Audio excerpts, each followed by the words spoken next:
আমার লেবু গাছে আবার নতুন করে লেবু শুরু হয়ে গিয়েছে হওয়া। যদিও রোজার সময়টায় তেমন একটা লেবু আমার গাছে ছিল না, তখন প্রচুর পরিমাণে ফুল ছিল, আপনারা দেখেছেন সবাই। এখন হচ্ছে পর্যাপ্ত পরিমাণ লেবু হচ্ছে, আবার ফুল থেকে লেবুর এই সাইজটা হয়ে গেছে এখন। তো মোটামুটি দেখা গেছে আবার আরও 15-20 দিন পরে থেকে আমি আবার রেগুলার হচ্ছে লেবুটাকে বিক্রি করতে পারবো, সেরকম একটা অবস্থা অলরেডি চলে এসেছে।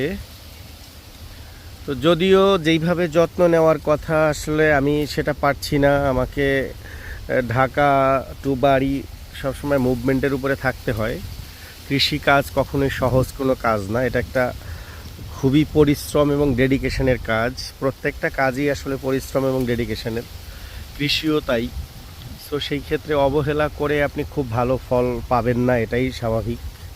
আমিও চেষ্টা করছি যতটা সম্ভব মানে সময়ে বিনিয়োগ করে এখানে আমার এই কৃষি ব্যবস্থাপনাকে একটু এগিয়ে নিয়ে যাওয়ার জন্য। আপনারা অবশ্যই আমাকে পরামর্শ দিয়ে সহযোগিতা করবেন এবং আমার জন্য দোয়া এবং আশীর্বাদ করবেন।